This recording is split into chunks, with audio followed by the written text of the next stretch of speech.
Auto immunity क्या है, इसके रीजंस क्या होते हैं, इसके ट्रिगरिंग फैक्टर्स क्या होते हैं, एंड मोस्ट इम्पॉर्टेंट कौन से साइंस एंड सिम्टम्स हैं जिनको हम समझ के ये कह सकते हैं कि हमको ऑटो इम्यून कंडीशन है. And then very important, how does our gut health is affected by autoimmunity? So all this and much more today on a very crucial and a very important, and you take my words, least discussed today episode on Health Network. So stay tuned and listen it to the end.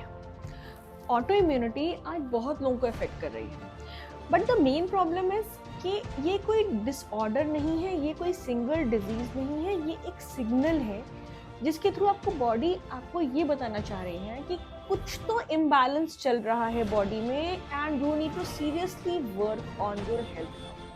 So hello and welcome to yet another episode of Health Network with me Dr. Aparna, your host and दोस्त. और आज हम बात करने वाले हैं auto immunity के बारे में, और मेरे साथ हैं a very well known and experienced health coach Sunita Kumari. Hi Sunita, thank you so much Sunita आप हेल्थ नेटवर्क में आने के लिए. आज correct me if I am wrong, I think it was 2021. Yes. So it was 2021 when she was herself diagnosed with rheumatoid arthritis, which is a well-known disease of autoimmunity. इनकी अपनी journey बहुत ही interesting है, how she fought for herself and reversed the rheumatoid arthritis. A mother, a homemaker, resigned in 2023 from the income tax department just to pursue her inner calling of helping others reverse their autoimmune condition. So Sunita, I am so glad to have you here. Thank you for having me here, Dr. Aparna. So आप मुझे बताओगे हमारे viewers को कि auto immunity सबसे पहले बात होती क्या है और आपकी जर्नी कैसी रही? ऑटो इम्यूनिटी एक जब बॉडी कंफ्यूज हो जाती है तो वो अपने ही बॉडी पर अटैक करने लगती है. ओके. चाहे वो जॉइंट्स हो, ऑर्गन्स हो, स्किन हो. Okay. Then autoimmune disease start. So अगर मैं बोलूँ तो आपकी इम्यून फंक्शन, इम्यून सिस्टम आप ही के अगेंस्ट काम करना शुरू कर देता है. यस. ओके, तो आपकी जर्नी कैसी थी? आपको कैसे पता चला कि आपको एक ऑटो इम्यून कंडीशन है, आपको रूमेटॉइड आर्थराइटिस है? क्या साइंस और क्या सिम्टम्स आपको फील होते थे उस समय? मुझे काफ़ी थकान रहती थी दिन भर. ओके. बहुत मेहनत वाला काम नहीं करती थी तो भी रात को बहुत ऐसा लगता था कि सो टायर्ड, अच्छा. ओह. So weak. ऐसा लगता था कि कुछ कर नहीं सकते. अच्छा. फिर डे बाय डे पेन बढ़ता गया. हमने काफ़ी कंसल्टेशन किए डॉक्टर से. ब्लड रिपोर्ट सब नॉर्मल आता था. मतलब जो सीबीसी और सब लोग करवाते हैं वो सब आपके नॉर्मल थे? नॉर्मल आता था, कुछ डायग्नोसिस नहीं होता था. अच्छा. तो मेरे हस्बैंड को लगता था कि हो सकता है कोई डेफिशिएंसी हो, मल्टीविटामिन खा लो उससे ठीक हो जाएगा. कैल्शियम की कमी हो, हाँ. विटामिन डी की कमी हो, उससे ठीक हो जाएगा. बट फिर टाइम के साथ मेरा पेन बढ़ता गया. मैं स्टेयर्स नहीं चढ़ पाती थी, कुकिंग नहीं कर पाती थी. दो आई हैड हेल्पर्स, बस मुझे कुकिंग करना होता था, उसमें भी बहुत प्रॉब्लम होती थी. Okay. So this was all happened after your delivery, your child was born, or it was before that also? It started from 2020. Okay. Main symptoms. Okay, so that was the time you had the child or not? Yes. You had the child. कितना बच्चा बड़ा था आपका? He is currently 7 years old. Okay. फिर हमने दोबारा consult किया जब अनबियरेबल पेन होने लगा. एंड वेरी इंपॉर्टेंट, आप क्या ऑर्थोपेडिक के पास जा रहे थे? किसके पास जा रहे थे? अच्छा, ऑर्थोपेडिक के पास जा रहे थे. ओके. तो वो आरए फैक्टर वाला टेस्ट मिस हो जाता था. तो थैंकफुली जब आरए फैक्टर का टेस्ट हुआ तो वो पॉजिटिव आया. अच्छा. पॉजिटिव आया, लेकिन मैं खुश थी कि पता तो चला कि क्यों हो रहा है ये सब. हो क्या रहा है. फिर मेरी मेडिकेशन स्टार्ट हुई. उसमें I remember the medicine HC2S. अच्छा. It was very mild medicine. अच्छा. डॉक्टर ने बोला था. उसके बाद मेरा ऐसा लगता था कि मुझे खाना डाइजेस्ट नहीं हो रहा है. अच्छा, मतलब गर्ड, एसिडिटी, ब्लोटिंग कुछ ऐसी फील होती है, रिफ्लक्स जैसा. स्लीप डिस्टर्ब रहने लगा. अच्छा. स्लीप डिस्टर्ब रहने लगा तो मेरे सिम्टम्स और ट्रिगर हो गए होने लगे. अच्छा. तो मैंने फिर दोबारा डॉक्टर से बोला, कई बार बोला कि ये मेडिसिन मुझे सूट नहीं कर रही है क्या, तो उन्होंने बोला कि ये तो बहुत माइल्ड है, इसके बाद तो आपको स्टेरॉइड ही लेना पड़ेगा और you have to manage this life time, इसका कोई क्योर नहीं है। ओके। तो इसकी वजह से मैं और भी ज़्यादा स्ट्रेस्ड हो गई। मतलब ये चीज पता नहीं कितने लोगों को बोली जाती है कि आपकी दवाई, आपकी जो डिजीज है उसका कोई क्योर नहीं है, राइट? And hopeless. ये होपलेस है, एंड ये अपने आप में बहुत ही डिप्रेसिव टर्म्स है, which I think doctor should not say. I started having sleepless nights कि मेरा क्या होगा, मेरे बच्चे का क्या हाँ, होगा, obviously, तो इतना हाँ, छोटा है। हाँ, फिर I was looking for solution desperately हाँ, कि किससे मैं बात कर लूँ, कुछ पता चले। Right, YouTube, Google, Instagram, wherever I could search हाँ, फॉर। तो मुझे कुछ कुछ चीज़ें पता चली।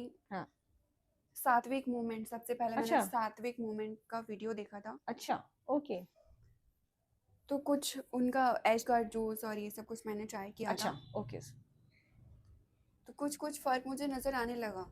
अच्छा, तो ऐसे ही मैंने रिसर्च करते करते काफ़ी चीज़ें मैंने खुद से ट्राई किया, कुछ चीज़ें सीखी। फिर मुझे लगा कि ये सब डाइट और लाइफस्टाइल चेंजेस से इतना फ़र्क पड़ सकता है। सो डाइट में पर्टिकुलरली कोई चीज बताओगे आप कि आपने क्या चीज छोड़ी, कैसे उसको वापस इंट्रोड्यूस किया? Can you be more specific regarding the diet part?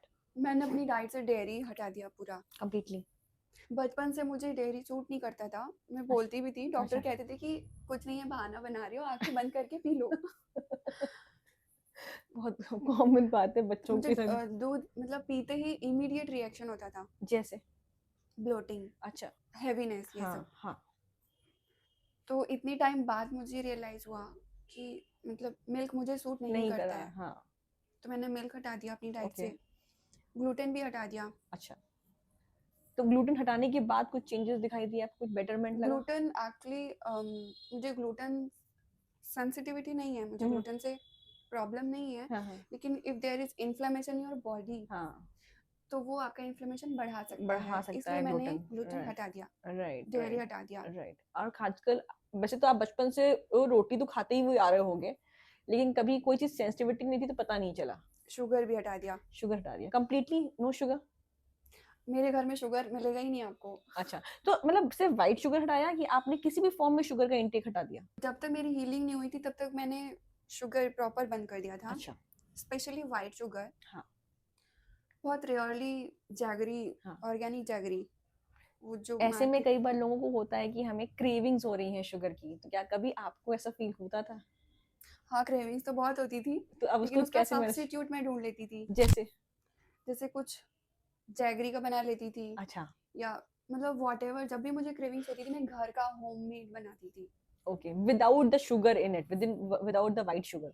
I was making my own collection of gluten free, sugar free diet. अच्छा, ये बहुत अच्छा। ज्वार की रोटी बनाने में बहुत मुश्किल होती थी। हाँ, मैंने 1 डेढ़ साल स्ट्रगल किया कि कैसे बनाते हो, इतनी हार्ड रोटी होती है ना हार्ड रोटी होती कि है। मुझसे ही नहीं खाई जाती। अपने बेटे को कैसे दूं, अपने हाँ, बेटे के लिए भी वो मैंने हाँ, मॉडिफिकेशंस किए थे, सेम टाइप ऑफ क्योंकि डाइटरी मॉडिफिकेशन, हाँ, उसको भी डेयरी का था अच्छा। सेंसिटिविटी। तो आप अपने बच्चे को फिर दूध नहीं देती हैं? नहीं, ओके, सिर्फ डेयरी नहीं देती हैं कि नॉन डेयरी मिल्क देती हैं? नॉन डेयरी, सोया मिल्क ऐसा देती कुछ देता है, अच्छा, कोकोनट मिल्क, सोया ठीक है, मिल्क। ओके। और कौन सी चीजें आपने अपने डाइट में से हटाई? प्रोसेस्ड फूड्स, बाहर के खाने? वो तो बाय डिफॉल्ट, अच्छा, वो बाय डिफॉल्ट हटना ही है। उसमें आपको शुगर मिलेगा ही। हाँ, अगर आप बाहर खाने जाते हो आपको शुगर मिलेगा, हाँ, मैदा मिलेगा हाँ। तो जैसे चिप्स है, और बिस्किट्स हैं, रिफाइंड ऑयल। कुकीज हैं, लोग बहुत आम उनकी ग्रोसरीज में, किचन में होता है, तो आप भी उसको लेकर आते हो घर में? अभी मेरा बेटा बड़ा हो गया है, अपने स्कूल में क्लासमेट्स को देखता है, बहुत जिद करता है, तब जाके आता है, नहीं तो उसका भी मेरे पास हेल्दी ऑल्टरनेटिव्स आ गए हैं। आप लेती हैं एनी फॉर्म ऑफ? नो, अभी नहीं लेते हैं आप? अभी मैं रेमिशन फेज में हूँ, तो हाँ, कभी कभी, कभी कभार। रेयरली। Okay, okay. डिनर कितने बजे तक फिनिश करने की कोशिश करते हो एटलीस्ट? डिनर मैं कोशिश करती हूँ 7 बजे तक फिनिश हो जाए, ओके, ताकि सोने तक खाना अच्छे से डाइजेस्ट हो जाए। डाइजेस्ट हो और जाए। डिनर मैं प्रेफर करती हूँ लाइट डिनर लूँ, ये बहुत बहुत स्पाइसी ना हो। हाँ, तो वही रोटी मतलब ज्वार की रोटी ऐसी चीजें लेते हो कि मतलब समथिंग लाइक अ सूप और something like that? Balance meal, okay carbs में रोटी, आप हाँ राइस भी ले सकते हो, ओके दाल, ओके और रॉ फूड डिनर में अवॉइड करना चाहिए। ओके। मतलब सैलेड जो लोग लेते हैं वो ना लें, उसकी जगह सूप ले सकते हैं। उसकी जगह पे सूप ले लीजिए आप। ठीक है। तो सैलेड लंच में प्रेफर करना चाहिए फिर ऐसे केसेस में? सैलड लंच में, यस। ओके। तो आपने अपनी स्लीप क्वालिटी इंप्रूव करने के लिए क्या किया? बिकॉज वो बहुत इंपॉर्टेंट चीज़ है, आजकल लोगों को नींद ही नहीं आती है और वो मोबाइल के चक्कर में खासकर नहीं आती है। How did you manage all these things? That's a great question doctor Aparna. Sleep के लिए जब भी बात होती है ना, सबसे पहले जो ध्यान आता है, फोन ही ध्यान आता है। हाँ जो नॉन स्टॉप स्क्रॉलिंग होती है, हाँ उसके लिए मैंने डिजिटल शटडाउन का टाइम रखा है। अच्छा बेडरूम में जाने से पहले फोन एयरप्लेन मोड पे करके बाहर रख देना है। अच्छा, ये बहुत अच्छा आइडिया है कि एयरप्लेन मोड में करके बाहर ही रख देना है उसको। क्योंकि अगर फोन लेके गए ना, तो आपकी स्क्रॉलिंग शुरू होगी ना, हाँ देन यू गेट हिप्नोटाइज्ड। अच्छा। हाँ मतलब वो 1-1.5 घंटे कहाँ जाते हैं किसी को पता नहीं चलता नहीं है पता चलता। और फिर नींद तो तब भी ये नहीं सबसे आती है। इम्पोर्टेंट चीज है। हाँ ओके। और फोन का जो स्क्रीन होता है ना, रात को हम देखते हैं, तो हमारी ब्रेन को सिग्नल जाता है कि अभी तो दिन ही है, तो आपकी अच्छा बॉडी जो है स्लीप के लिए प्रिपेयर नहीं होती है। ओह, तो मतलब कि जो भी हमारी बॉडी में मैकेनिज्म चल रहा है सोने का प्रोसेस का वो डिस्टर्ब हो जाएगा। स्लीप हार्मोन आपका उतना रिलीज नहीं होगा, क्योंकि हम्म ब्रेन को कंफ्यूजन मिल रहा है ना, हाँ लाइट आ रही है तो अभी दिन है, अच्छा तो इसलिए स्क्रीन आपका स्लीप से हाँ। इंटरफेयर करता है। सो ये बहुत इंपॉर्टेंट बात है कि आज के बाद से मैं खुद भी एयरप्लेन मोड में करके मोबाइल बाहर रहेगा। और ये आजकल के मैरिड लोगों के लिए बहुत इंपॉर्टेंट है। दे हाँ don't give time to each other. हाँ क्योंकि वो मोबाइल में सारा समय जाता है। Okay, very important thing. अच्छा, इसके अलावा कोई उठने का समय था, कुछ और मॉर्निंग रिचुअल थे आपके? और अच्छा हाँ, सोने से पहले और स्लीप को और बेटर करने के लिए और कुछ आप प्रैक्टिस कर रहे थे? सोने से पहले डीप स्लीप के लिए जो भी आपको सूट करे, रिलैक्स होने के लिए ओके जर्नलिंग आप कर सकते हो, अच्छा mental detox, okay foot massage कर सकते हो, अच्छा। फुट इट मसाज किसी हेल्प्स अ लॉट। पर्टिकुलरली किसी ऑयल से, किसी क्रीम से? आई प्रेफर देसी घी, अच्छा काउज ओके देसी घी। अच्छा तो उससे आपकी बॉडी जो रिलैक्स्ड हो जाती है।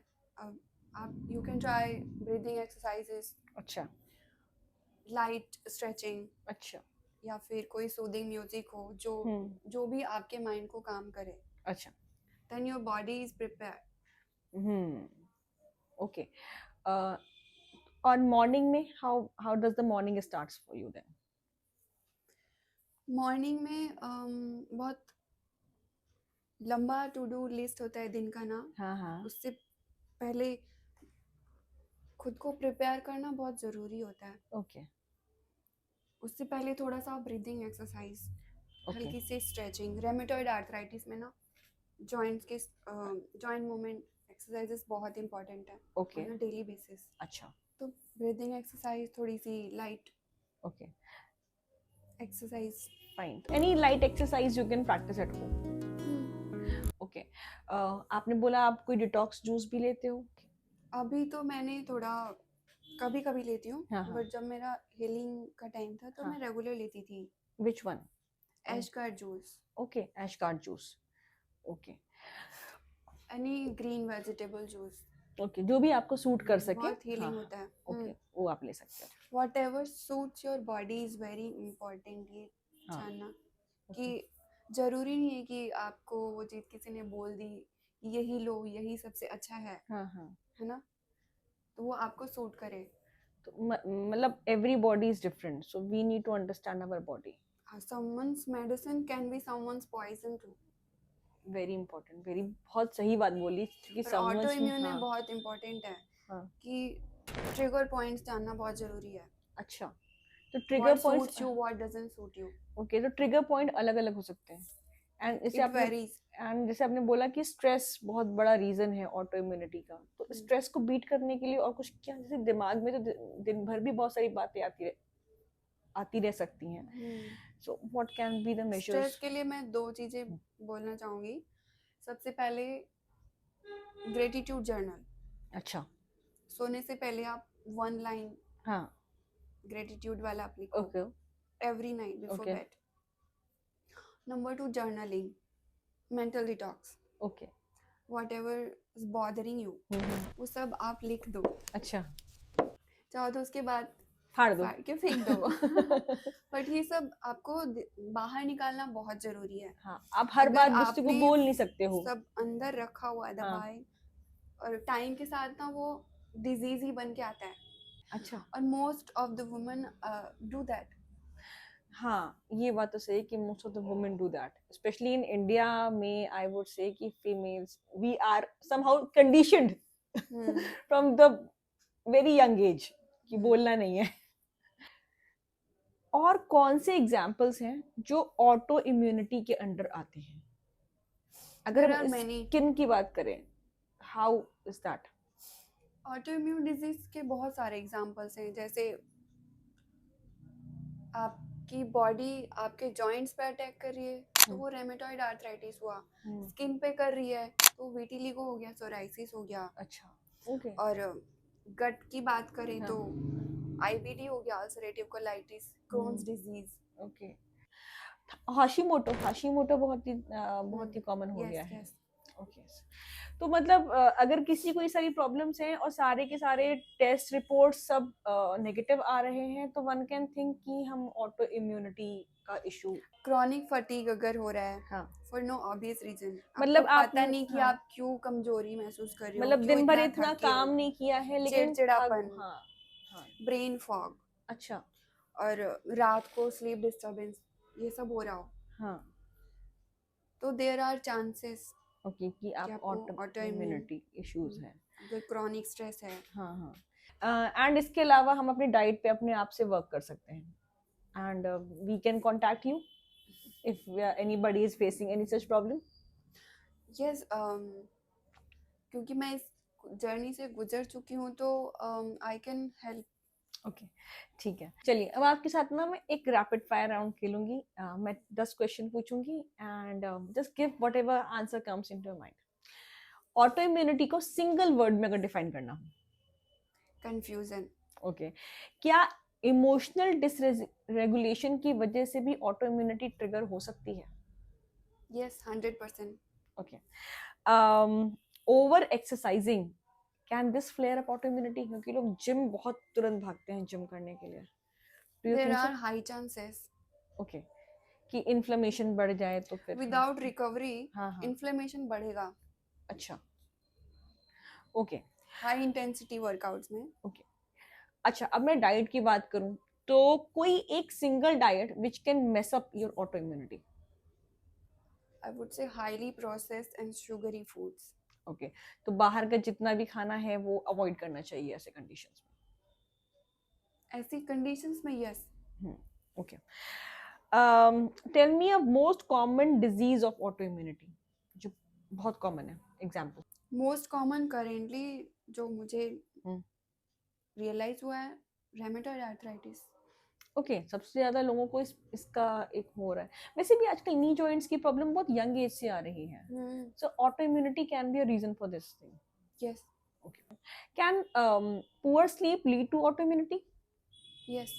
And one best advice for to improve your sleep? Breathing exercise. Anulom Vilom ऐसी कोई चीज है कि any box breathing? There are many, अच्छा, many options. Okay, anyone we can choose as per our convenience. Okay, can gluten trigger auto immunity? जो लोग sensitive है gluten हाँ. के, उनको, सबके लिए नहीं। अच्छा, तो जरूरी नहीं है कि आपकी ऑटो इम्यूनिटी ट्रिगर हो ही रही हो उससे। अगर ऑटोइम्यून ऑलरेडी एग्जिस्टिंग है हाँ. तो ये इन्फ्लेमेशन बढ़ा सकता है, हाँ, बट ग्लूटेन ट्रिगर करे ये जरूरी नहीं है सबके लिए। अच्छा, जैसे जिनको ग्लूटेन सेंसिटिविटी है, इंटॉलरेंस है, उनको। ओके, ठीक है। बट स्टिल ग्लूटेन अवॉइड करना चाहिए, तो आई थिंक वो बेटर रहेगा ऑटो इम्यूनिटी को बेटर इम्प्रूव करने में। Yes. Okay, why do you think that women are more susceptible to get autoimmunity? Because of ढेर सारी जिम्मेदारियां, ढेर सारा स्ट्रेस, Okay. अपनी हेल्थ प्रायोरिटी लिस्ट में होती ही नहीं है। हाँ,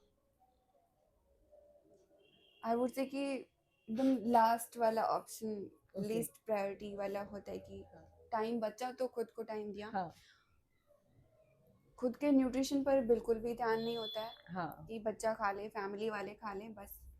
ओके। गट हेल्थ क्या कैसे इम्पैक्ट करती है ऑटो इम्यूनिटी को? तो गट हेल्थ बहुत इम्पोर्टेंट है। ओके। गट फ्लोरा अगर डिस्टर्ब हुआ, गट बैरियर अगर डिस्टर्ब हम्म। हुआ, तो हमारी इम्यूनिटी जो है कंफ्यूज हो जाती है ओके, कि बैक्टीरिया वायरसेस को अटैक करना है कि खुद को अटैक खुद करना को है। अटैक करना है। ओके, सो गट हेल्थ को हमको हमेशा प्रायोरिटाइज करना चाहिए। गट बैरियर डिस्टर्ब होने से इन्फ्लेमेशन बढ़ना शुरू हो जाता है, हाँ। और अगर क्रॉनिक इन्फ्लेमेशन हुआ ना तो ऑटो इम्यून ट्रिगर होता है। ओके, ठीक है। Well, that was all about today's episode. Thank you so much Sunita, आपने अपनी जर्नी हमसे शेयर की, एंड आई एम श्योर बहुत लोग ना आपसे रिलेट कर पा रहे होंगे कि उनको बहुत सारे सिम्टम्स हैं जिसका कोई आंसर नहीं है। May be after this episode उनको अपने क्वेश्चंस का आंसर्स मिले। एंड फॉर फीमेल्स, मतलब I would really recommend that start working on your health also. अपनी हेल्थ को आप प्रायोरिटाइज करेंगे तो अपनी फैमिली अपने आप प्रायोरिटाइज हो जाती है। बिल्कुल। So that was all about autoimmunity in this episode of Health Network. हम फिर कुछ नए टॉपिक लेके आएंगे, ऑटो इम्यूनिटी पे और बातें करेंगे। एंड प्लीज हमें बताइए कि आपको आज का एपिसोड कैसा लगा, and please like, share and subscribe our channel health network. फिर मिलते हैं नए एपिसोड में। Till then, doctor Aparna signing off. नमस्कार।